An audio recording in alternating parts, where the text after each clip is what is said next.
Frontline Updates, where we delve deep into military strategies and updates from conflict zones. Today, we're discussing the progress of the ongoing special military operation as of August 9, 2025. I'm your host, Sharifa Mohammed MGT.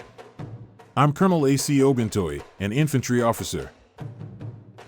The liberation of Yablonovka underscores continued momentum in the Donetsk People's Republic, with Russian forces combining territorial advances with systematic attrition of Ukrainian mechanized capability.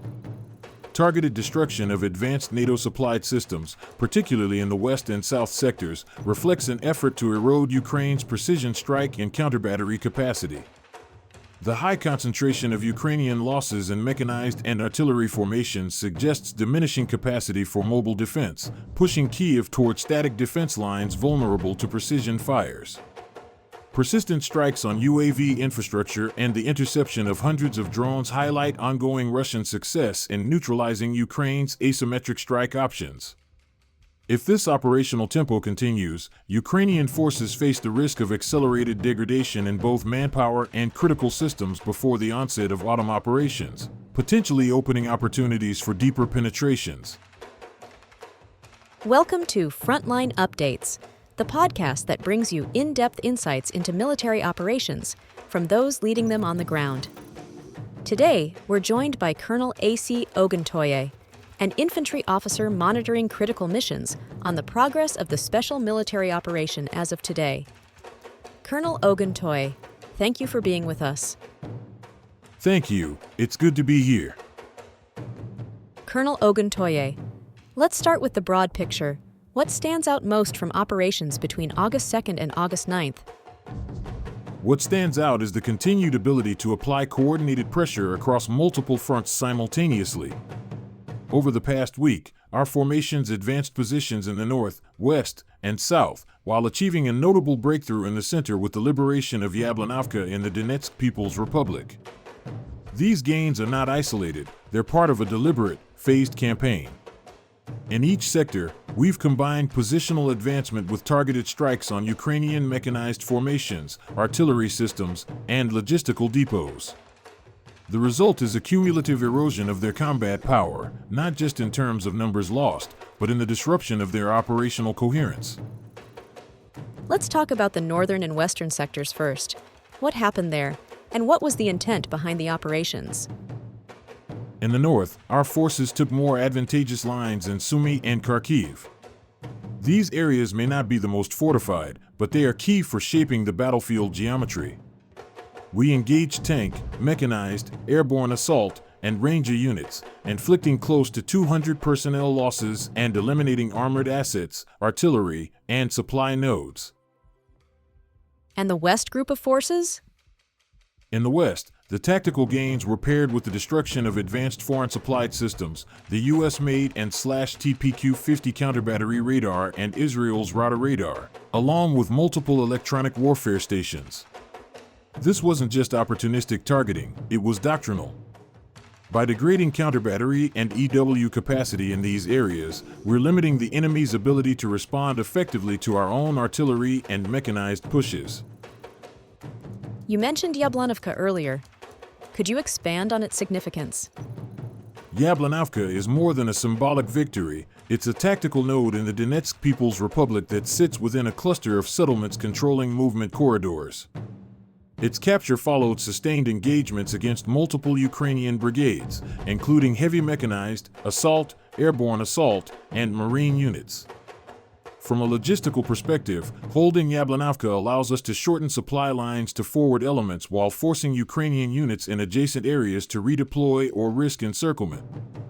This creates secondary effects, weakening their defensive cohesion in surrounding settlements like Dmitrov, Krasnoarmeysk, and Novoekonomichesko.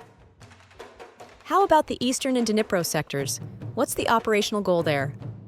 In the east, the focus has been on pushing deeper into Ukrainian defensive zones in the Dnipropetrovsk, Zaporizhia, and Donetsk People's Republic sectors.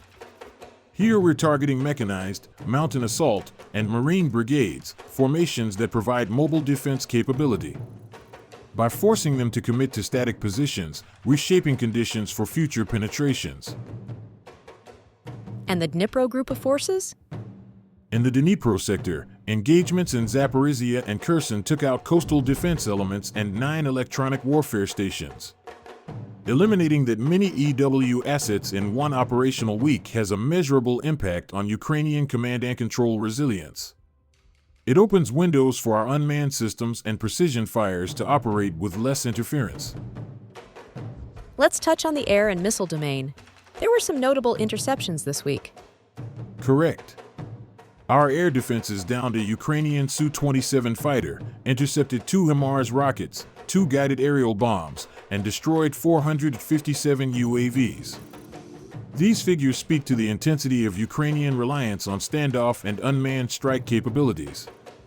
From a doctrinal perspective, intercepting this volume of drones and precision munitions is not just a defensive success, it's about maintaining operational tempo on the ground. The fewer interruptions our formations face from precision fires, the faster we can sustain momentum along the contact line.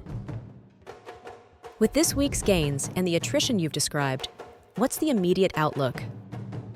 The near-term focus is on consolidating the gains, particularly in and around Yablonovka, while continuing to pressure Ukrainian mechanized reserves across all sectors. If we can maintain this level of operational output, we can force a strategic inflection where their ability to contest the initiative collapses. From a tactical standpoint, the August 9th operations demonstrate the value of simultaneous multi-sector engagements. By advancing on several fronts and dismantling Ukrainian artillery and EW capacity, Russian forces are shaping a battle space where Ukrainian counteraction becomes reactive rather than proactive. Colonel, thank you for providing such a detailed briefing on the current military situation. Your insights are invaluable to our understanding of the conflict's dynamics. And thank you to our listeners for tuning in. Join us next time as we continue to provide up-to-date coverage on global military affairs. Stay with us for more updates and expert analyses on global defense and security issues. Stay informed, stay secure. Thank you for the opportunity. I want to emphasize strategically, the liberation of Yablonovka represents another step in the incremental tightening of control in the Donetsk region. Each captured node not only holds immediate logistical and fire control value, but also compounds pressure on the wider Ukrainian defensive network. The destruction of high-value foreign-supplied systems signals a continued emphasis on eroding Ukraine's long-range strike capabilities, a trend likely to affect both morale and NATO resupply planning. If current attrition rates in mechanized and artillery formations persist, Ukraine could face an accelerated shift toward static defense by early autumn, creating windows for larger-scale offensive operations before winter sets in. This has been Frontline Updates. Subscribe for daily military briefings and in-depth strategic analysis. Visit our platform for maps, transcripts, and exclusive Frontline updates from commanders in theater.